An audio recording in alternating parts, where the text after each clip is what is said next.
Amis poissons, bonjour, alors bienvenue pour cette guidance du mois de mars. Alors je voulais tout d'abord vous remercier d'avoir été aussi nombreux à regarder depuis le début de la création de cette chaîne votre horoscope du mois de janvier et du mois de février. Merci infiniment pour votre soutien. Et bien entendu, si vous voulez continuer de regarder et découvrir les guidances sur cette chaîne, eh bien n'hésitez pas à la partager autour de vous, à partager ces énergies autour de vous, à liker, à commenter les vidéos. J'en serais absolument ravie et surtout, j'ai besoin de votre soutien pour faire vivre cette chaîne et bien entendu, faire en sorte qu'elle puisse apporter un maximum d'encouragement et de soutien dans tout ce que vous avez à traverser. Donc on va commencer évidemment comme d'habitude avec un petit message céleste. Alors n'oubliez pas qu'il s'agit d'une guidance générale. Prenez uniquement ce qui résonne pour vous et surtout n'hésitez pas à aller voir votre signe lunaire et ascendant pour avoir un peu plus de complémentarité sur toutes les énergies du mois de mars qui vont venir traverser votre signe. Et bien entendu, si vous avez un amoureux ou quelqu'un dans le cœur, eh bien n'hésitez pas non plus à aller voir son signe astrologique, comme ça vous saurez exactement comment peut-être vous adapter ou comprendre ce qu'il vit. Alors, amis poissons, on va voir avec les énergies célestes ce qui est là, et ça peut être évidemment un axe de réflexion, une petite pierre blanche sur votre chemin pour le mois de mars. C'est juste un petit atout. Eh bien, nous avons l'ange des finances. Honorer et remercier les bienfaits que vous êtes sur le point de recevoir. Alors, amis poissons, eh bien, les finances sont au beau fixe. Mais au-delà des finances, de ce point de vue matériel, les finances, ça peut être aussi la richesse intérieure, la richesse de la vie, la richesse des événements, la richesse des rencontres que vous allez pouvoir faire au mois de mars et qui vont venir nourrir votre réflexion, nourrir votre bien-être, nourrir toutes les actions que vous allez être sur le point de mener. Donc cette richesse-là intérieure, regardez avec tout ce jaune, elle en appelle à votre plexus solaire, à tout ce qui va venir comme une pulsation, faire vibrer tout votre être, faire vibrer évidemment votre cœur, mais surtout votre capacité à vous nourrir et bien entendu à vous nourrir, on a bien compris, vous nourrir d'énergie, vous nourrir de réflexion et bien entendu à rayonner, c'est-à-dire à diffuser ensuite toute cette énergie autour de vous. Vous allez être, amis poissons, comme un super transfo, un super transformateur d'énergie ici, où vous allez recevoir et ensuite diffuser, ouvrir votre plexus vers ces énergies, vers les personnes qui en auront besoin et par là même peut-être déployer énormément de lois d'attraction, c'est-à-dire que les bonnes personnes, celles dont vous auriez besoin, vont se présenter sur votre chemin. Voilà, amis poissons, c'est des petits messages que je reçois. Et pour certains, bien entendu, il s'agira des finances. Alors, certains sont peut-être dans l'attente d'un prêt pour subventionner des études, un investissement immobilier ou l'achat d'une voiture ou quelque chose de domaine professionnel. Eh bien, l'ange des finances est avec vous pour vous aider et il vous dit que vous êtes sur le point de recevoir. Donc, c'est une très bonne nouvelle. J'espère que ce sera le cas. Et j'attends vos commentaires pour me confirmer éventuellement que cela s'annonce pour vous. Alors, nous allons voir avec le tarot. Eh bien, alors, je vais vous le faire au fur et à mesure. Et on va voir comment les choses se présentent. Alors, peut-être que je vais vous les cacher. Comme ça, vous allez les découvrir en même temps que moi. Et nous allons avoir une guidance carte par carte avec différents messages. Comme vous le savez, je prends uniquement celles qui ont envie de parler, de vous transmettre les énergies. Donc, c'est bien entendu celles qui sautent du paquet, comme ça, qui se présentent spontanément. Donc, regardez, nous avons ici cette carte-là de la mort et de la renaissance et qui vient nous dire qu'il y a quelque chose qui évolue, qui change, qui se transforme. Il y a quelque chose qui appartient définitivement au passé pour laisser de la place à d'autres énergies. Vous voyez ici, nous sommes avec une vision différente de ce qui se présente à nous. Donc, il y a un avant et un après très concrètement à partir de ce mois de mars. Ensuite, il y a cette reine de coupe qui est là dans l'accueil. Quand je vous parlais, j'avais cette sensation de main ouverte qui se présente. Et bien, regardez, la carte est là pour vous dire soyez en réception de vos émotions, de vos ressentis, accueillez-les. Quelle que soit cette idée de mort et renaissance, quelle que soit cette transformation qui vient dans votre vie, ça peut être dans un domaine professionnel, vous changez de métier, vous changez de société, vous changez de formation, de destination professionnelle, peut-être que vous changez de lieu de vie, vous êtes en train de déménager ou vous changez de situation affective, vous êtes peut-être en couple ou vous divorcez ou vous vous séparez, enfin adapté en fonction évidemment de ce que vous êtes en train de vivre, mais là on vous dit d'être dans l'accueil de vos ressentis, de vos émotions pour peut-être justement laisser de la place, laisser de la place, c'est-à-dire accueillir et puis ensuite digérer pour pouvoir évacuer ce qui jusqu'à présent aurait pu un peu s'amalgamer ou être indigeste en termes d'émotions. Alors nous avons, eh bien oui, regardez, nous avons le 6 de coupe, il y a des choses à laisser partir, à quitter, vous devez vous éloigner d'un certain nombre de choses ici, toujours très fort dans l'émotionnel. Donc accueillez pour digérer et ensuite évacuer, vous éloigner, passer à autre chose, aller sur d'autres rives, sur d'autres continents, à la découverte d'autres possibles émotionnels pour vous. Alors ensuite, nous avons regardé le page de Pentacle. Il y a des choses qui sont à mettre en place. Là, vous avez des idées, vous avez des envies. Vous avez surtout l'occasion de concrètement poser des actions sur ce qui est à faire. Et regardez, beaucoup de coupes, c'est très très émotionnel pour vous les amis poissons. Et d'ailleurs, n'oubliez pas que nous avons évidemment la nouvelle lune, alors la nouvelle lune, tout dépend quand vous aurez regardé cette vidéo bien entendu, mais il y a une nouvelle lune le 20 février, alors qui est en poisson, qui est évidemment dans votre signe d'eau et qui va vous pousser vers une sorte de hypersensibilité, de gestion de vos émotions. Et regardez, là nous avons le 9 d'épée, donc il y a peut-être, ça se fait écho, il y a le sentiment d'avoir peut-être perdu, d'avoir été trahi, d'avoir été confronté de toute façon à une situation qui a beaucoup remué un certain nombre de choses, qui a peut-être fait remonter à la surface des blessures d'abandon, des blessures de rejet. Je ne sens pas ici la trahison, mais je sens que vous devez mettre en place des nouvelles possible, des nouvelles stratégies, j'allais vous dire, mais là on n'est pas encore, on est vraiment dans la phase de digestion des émotions. Alors regardez, nous avons ici le gardien sacré, nous avons le prêtre, nous avons le gardien sacré qui se tourne vers la joie, ce que vous allez devoir mettre en place. Alors je vais vous le dire, regardez, nous avons le 7 de coupe, beaucoup de coupes, enfin de coupes et d'épées qui sont là, beaucoup de mental. Et regardez, nous avons ici les amoureux. Alors, quand je vous disais que je ressentais l'idée de devoir purger, votre mois de mars, ça ne s'adresse pas à tout le monde. Si, bien entendu, ce n'est pas votre cas, n'hésitez pas à aller voir votre signe lunaire ou votre ascendant.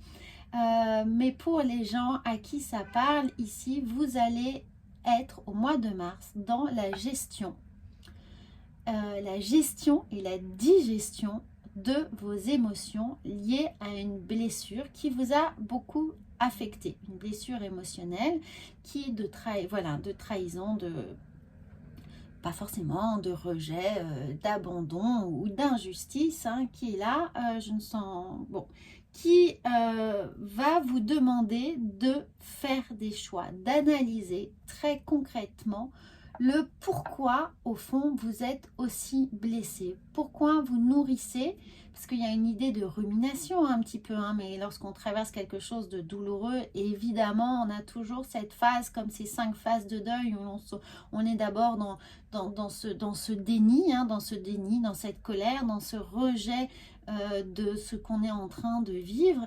Et bien là, vous allez vous demander pourquoi ça m'arrive à moi, pourquoi je suis en train de vivre ça, pourquoi c'est encore peut-être sur mon chemin. Il se peut qu'il y ait des schémas répétitifs qui soient là. Donc, et vous allez, donc ce mois de mars va vous permettre d'analyser étape par étape tous les pourquoi. Et quand vous aurez fait ces pourquoi, l'idée ici, en fin de mois, ça va être comment je m'en sors. Comment je m'en sors? Eh bien, ça va être en mettant en place ici, avec ce page de Pentacle et ce gardien du sacré, comment je mets en place mes étapes de sortie de cette déviation sentimentale, de quelque chose qui me fait perdre mon chemin, perdre mon estime de moi, perdre ma confiance, hein, évidemment. Donc là, comment je vais pouvoir, étape par étape, remonter la pente. Et remonter la pente, eh bien, on vient vous dire que l'analyse des blessures, des conséquences, des actes qui ont été posés, va devoir être regardée avec beaucoup plus d'objectivité que ce qui a été fait jusqu'à présent. C'est-à-dire qu'à présent, vous avez tout vu sous le prisme de l'émotion, de la blessure. Maintenant, il va falloir regarder concrètement avec des actes posés et un peu de distance, d'objectivité, ce que cela a engendré, ce que cela a provoqué dans la matière. Et peut-être que, évidemment, au-delà des choix qui seront à faire ensuite, vous allez comprendre, ça va jaillir, ça va être une évidence. Vous allez comprendre que, en fait, beaucoup de ces blessures-là peuvent être travaillées, réparées, adoucies et évacuées en y mettant un peu plus d'action concrète. C'est-à-dire que tout ce qui a été vécu comme très émotionnel, sous le feu de concrètement, contractuellement, qu'est-ce qui s'est réellement passé. Vous voyez, il y a une forme de déséquilibre entre les émotions et le concret. Eh bien, vous allez comprendre qu'au final, ce qui est à faire est peut-être beaucoup plus facile si on se met dans le concret, si on se met dans l'action, si on pose chaque jour une pierre blanche sur son chemin pour avancer, pour s'en sortir, pour mettre les choses de côté et abstraction de l'émotionnel, on passe au concret, on fait des choix qui s'imposent et le choix va être celui d'une nouvelle philosophie, je récupère mon estime, je décide de ne pas me laisser drainer par mes émotions négatives, par ma tristesse, par ma douleur. Je décide de me battre, je décide d'aller de l'avant, je décide de me donner des nouveaux objectifs et pour ça, je vais devoir faire des choix là, une fois qu'on aura fait l'inventaire, hein, des choses qui ne nous sont plus nécessaires, que l'on ne doit plus porter,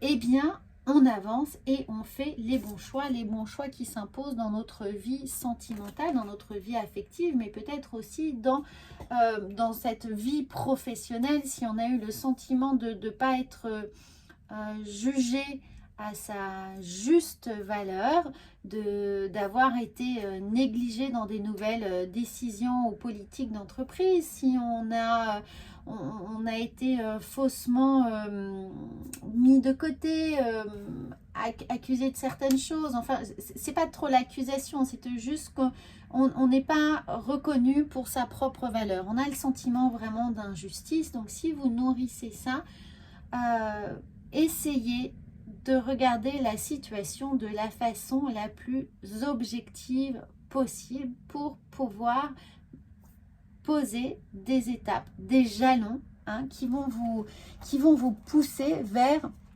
des actions concrètes. Alors j'aurais souhaité vous trouver un exemple avec une image qui soit plus facile à comprendre, mais c'est un peu comme un livre de recettes, c'est-à-dire que vous avez un plat devant vous, vous le goûtez, vous l'aimez ou vous ne l'aimez pas, mais vous ne savez pas exactement pourquoi. Tout est du ressenti, tout est de l'épidermique, c'est-à-dire que qu'est-ce que je fais de ce plat? Je l'aime pas, je ne sais pas. Mais vous n'avez pas les codes, vous n'avez pas les éléments pour le décrypter. Alors là, on va vous demander de détailler la recette d'une certaine manière. Et que, effectivement, en ayant la recette, en ayant la liste des ingrédients, eh bien, vous allez pouvoir redéfinir un goût précis et savoir si vous l'aimez ou vous ne l'aimez pas, pourquoi vous l'aimez ou pourquoi vous ne l'aimez pas, parce qu'un certain nombre d'ingrédients vont vous convenir ou non. Et ensuite, vous allez pouvoir refaire cette recette à votre goût en ayant les ingrédients et le poids des ingrédients exacts et de pouvoir varier ce qui est là pour vous convenir ou non. J'espère que c'est clair. Si c'est pas clair du tout, n'hésitez pas, dites-le moi. C'est vraiment une guidance intuitive. Donc, parfois, c'est pas toujours évident de transmettre un ressenti, même pour moi. Alors, en tout cas, regardez, il y a un nouveau départ qui est là. Mais ce nouveau départ qui est là, il est là pour vous remettre les bonnes bases. On part du A, on part des bases solides, on recommence quelque chose. Et ce recommencement, il est là avec le 13, avec la mort et la renaissance. On doit repartir sur des nouvelles bases. Et pour repartir sur ces nouvelles bases, il est nécessaire de faire un inventaire et de faire des choix. Alors, même si, regardez, vous avez une fabuleuse carte, Amis Poissons. Nous ne sommes que dans mort et renaissance, départ et avancée. Nous sommes dans le avant-après. Et dans cette renaissance-là qui a été ici, dans cet alpha, dans ce nouveau départ, eh bien, il y a l'idée de gestation. De nouvelles choses qui se mettent en place, de nouvelles idées qui doivent prendre du temps pour se développer. Alors prenez le temps qui vous est nécessaire pour bien digérer vos émotions, pour bien digérer cette blessure. Ne vous précipitez pas dans autre chose, ne vous précipitez pas dans une autre relation, mais faites cet inventaire, faites le choix, faites la réflexion qui vous est, la réflexion de poser ce que vous voulez et ce que vous ne voulez plus. Voilà, c'est surtout ça. Qu'est-ce que vous ne voulez plus? Et ça, ça va vous aider à mettre de côté ce qui n'est plus nécessaire, ce que vous ne souhaitez plus revivre et ne pas être dans cette nostalgie là, dans cette rumination, dans ce mental constant. Le 9 d'épée, c'est dans ce mental constant, mais vous êtes au niveau du 9 juste avant le 10, donc juste avant l'évacuation. Vous avez fait le bilan de ce qui n'était plus viable dans la situation que vous vivez. Donc, il suffit juste maintenant d'appuyer sur le bouton pour évacuer cela. Et faites-le. Là, vous attend un merveilleux renouveau, un merveilleux départ, un nouvel être. Ce nouvel être-là qui est dans ce petit œuf, c'est vous qui attendez cette renaissance, mais pour ça, il faut avoir évidemment une constitution psychique, psychologique qui soit viable. Et là, c'est pour ça qu'on vous dit, on ne vous laisse pas sortir de votre coquille tant que vous n'êtes pas restructuré psychiquement, que vous n'êtes pas suffisamment fort. Donc prenez ça comme une chance, comme un atout là, d'être dans votre cocon pour bien réfléchir. Alors on va voir avec l'oracle de la sagesse comment cela vient vous travailler en fait, sur quels atouts vous allez pouvoir Ah bah regardez, confiance, magnifique, magnifique, amis poissons, vous avez la confiance, cultivez la confiance en vous. Quand je vous parlais de perte d'estime de soi, de perte de confiance, eh bien, regardez, voilà ce que vous pouvez travailler, la confiance. Et la confiance, vous pouvez la travailler avec l'ancrage. Et l'ancrage, ici, nous avons ici, regardez, une forme d'ancrage, hein, bien entendu. Et la forme d'ancrage du page de Pentacle, c'est de poser des actions, c'est de vraiment vous concentrer sur tout ce que vous avez à disposition. Et ça peut être bien entendu quelqu'un qui va venir vous aider, qui va venir vous soutenir, vous stimuler à poser ces actions, peut-être juste à sortir, à vous divertir, à vous changer les idées, à voir d'autres gens pour vous permettre de gagner en confiance. Alors nous allons voir avec les portes de l'intuition ce qui vient à vous, et je sens que ce message va être très important. Regardez, il a volé tout de suite, évidemment, il est là, il y a la disponibilité, rendez-vous disponible au changement, un virage s'amorce. Écoutez, c'est un merveilleux message, amis poissons, un virage s'amorce. Vous repartez avec des valises vides. Quand je vous dis de laisser de la place pour autre chose, eh bien oui, vous allez vider vos anciennes valises, vider le poids du passé, le poids d'une histoire, le poids d'une blessure, pour repartir léger, le cœur léger, à neuf, avec cette confiance retrouvée. Alors voilà, c'est un merveilleux message, amis poissons. N'hésitez pas à commenter. Ça a été un peu compliqué de toutes ces énergies là, un peu tumultueuses, hein, un peu dans cette eau trouble. Elles ont été difficiles à verbaliser, à se mettre en place, mais maintenant tout est clair et j'espère que c'est exactement le message que vous attendiez, que c'est très concret pour vous et que ça va vous donner des étapes, hein, des phases à suivre pour évoluer, traverser ces énergies du mois de mars. N'oubliez pas qu'il y a une merveilleuse renaissance qui est là pour vous, un nouveau départ qui est là avec une nouvelle disponibilité, beaucoup plus allégée, délestée, et qu'il y a cette confiance en vous à ne jamais perdre de vue, à la garder concrètement serrée contre vous pour avancer. Voilà, je vous souhaite une merveilleuse énergie du mois de mars. À bientôt!